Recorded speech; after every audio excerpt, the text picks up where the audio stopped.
रंगा सियार की कहानी आपने जरूर सुनी होगी। पंचतंत्र की सबसे प्रसिद्ध और लोकप्रिय कहानियों में से एक है। कहानी धोखेबाजों के अंजाम को दर्शाती है, बताती है कि अपनी असलियत और स्वभाव को ज्यादा दिन नहीं छिपाया जा सकता।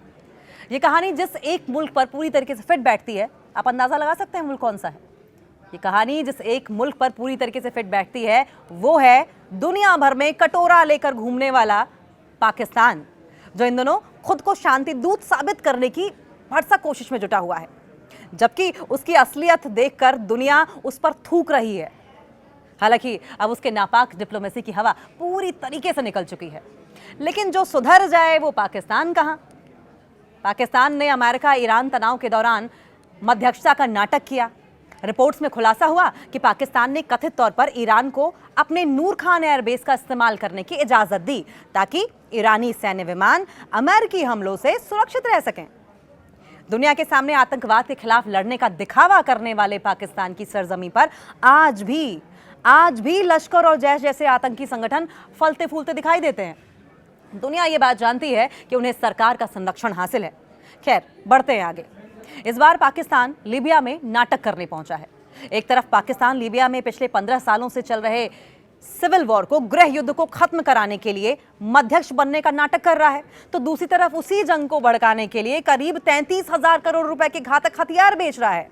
जानकार ये बताते हैं कि गृह युद्ध रोकने का दिखावा और हथियारों के सौदा करने के पाकिस्तान के इस नापाक खेल के पीछे चीन का दिमाग है। गजब का कॉन्ट्रडिक्शन है पाकिस्तान के एक्शन में और उनकी बातों में। आइए आपको बताते हैं कि कैसे पाकिस्तान का ये शांति मिशन असल में हथियारों की एक बड़ी डील है और कैसे इससे उसकी अंतर्राष्ट्रीय स्तर पर भारी किरकिरी हो जाएगी या किरकिरी हो रही है। ये तो आपको याद ही होगा कि साल 2026 की शुरुआत में पाकिस्तान ने किस तरीके से अमेरिका और ईरान के बीच में सीज फायर कराकर वाहवाही बटोरने की कोशिश की थी, लेकिन पाकिस्तान की तथाकथित कामयाबी 3 हफ्तों में ही ढेर हो गई। दुनिया देख रही है कि अमेरिका और ईरान के बीच सीज फायर टूट चुका है। अमेरिकी हमलों में ईरान के कई सैनिक मारे गए, तो वहीं ईरान ने भी रिटेलिएट किया, जवाबी हमले किए।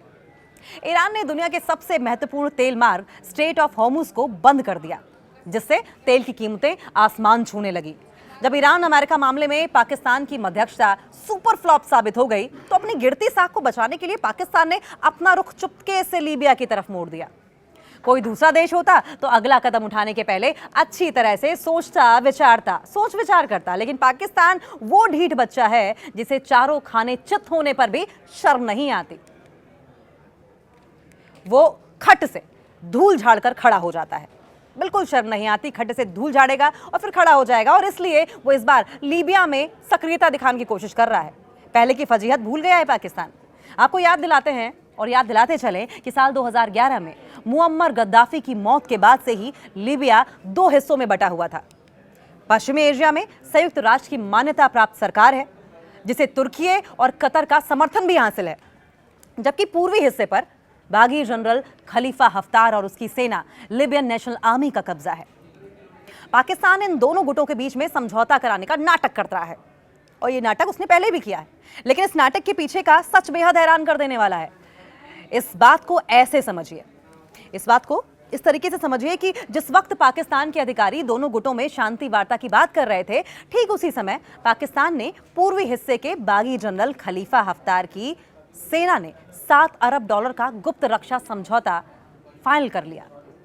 और इस समझौते के तहत पाकिस्तान हफ्तार की सेना को 16 JF-17 लड़ाकू विमान और दूसरे सैन्य उपकरण बेचने जा रहा है।